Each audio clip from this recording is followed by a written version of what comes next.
Hi folks, how you doing? This is Troy. I'm just checking back in. Um, Welcome back after Labor Day. Hopefully you all had a good last hurrah, and now it's time to get down to business.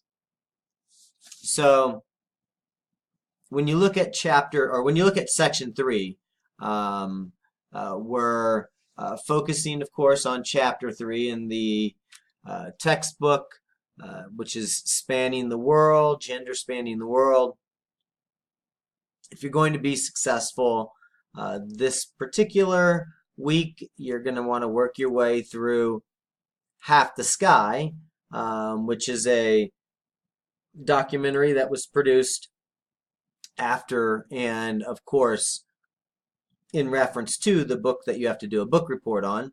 You also want to view the video on third gender, which focuses in on Mexico's mujeres or muxes.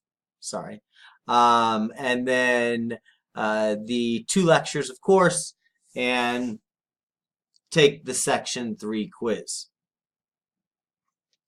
I did notice in section two, you all kind of certainly had a tough time with question four and um, and some other questions as well. Just pay attention to the reading and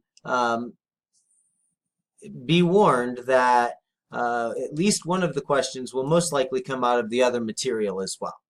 I try to bring questions from all of the material, at least most of the material that we're dealing with, so don't expect to simply find the answers in the lectures or the textbook.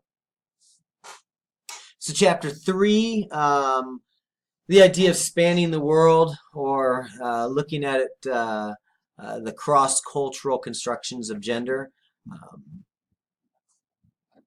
We have to remember that just because we've constructed gender this way, doesn't mean everybody has. So in addition to often being faulty and reductionist, biological models of gender difference often rely on a Western standard, ignoring cross-cultural variations in gendered expectations, norms, and behaviors. They take that very anthropocentric and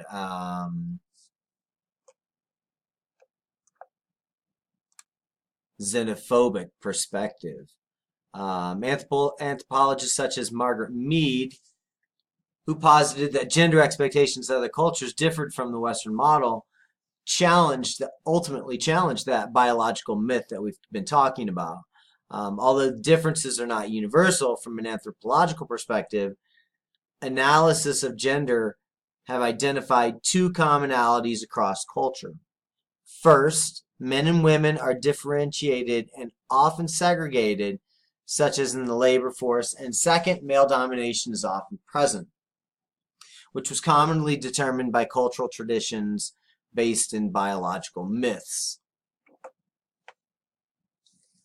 Across cultures, higher status for women has been determined by several factors, including access to childcare, the child's relationship and time spent with the father, a greater control of resources, and of course property ownership. And market economies, property ownership is the true sign of success. On the other hand, segregation of men and women has been a key factor in increasing inequality, which in turn has led to a greater likelihood of violence, and in many cases, rape against women, among other issues like female circumcision, foot binding, and the likes. Like I said, rituals like female circumcision offer new insight into gender inequality because they are often symbols of a larger gender inequity themselves. Circumcision rituals for both males and females tend to occur in societies in which men have more power because they promote notions of difference and segregation, ultimately promoting inequality. Other rituals, such as Kuvad, or males experiencing symbolic pregnancy with the females they impregnated, and Purda, females covering themselves fully, served to control women through constant monitoring, the taking away of ultimately of bodily agency. So in this chapter, we're going to be delving into important issues in our cross-cultural discussion. One, the existence of non-binary and multiple genders in other societies. Not only do other gender arrangements and possibilities challenge the existence of a biological dichotomy, or that male-female, men-women, it also confronts the notion of male privilege and whether it is inevitable because of biological superiority. In fact, in many other cultures, those who go against that gender binary, such as two-spirit individuals in some native tribes, are revered, seen as wise and sometimes godly. They are believed to be attuned with both genders, or as possibly transcending the laws of man. Ultimately, with so much variation of gender divisions, and sexuality cross-culturally, questions have to be raised about the present theoretical explanations of male privilege and masculine dominance. Moving forward, we would maintain cultural relativism and not ethnocentrism in understanding variable practices and existences, and open our minds to the possibility of new and different ways of doing gender.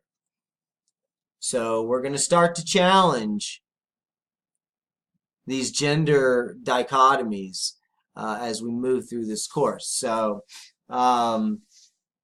yeah, that's what this week's looking like. Make your way through the material. Keep on the course quizzes, and kind of plan out where you're going to be going over the next week. I will get the discussion board taken care of. I'll get it all graded up, and I will talk to you all soon. And as always, if you have any questions, please feel free to get in touch with me, and I'll do my best to solve them. So y'all have a great day, and I'll talk to you soon.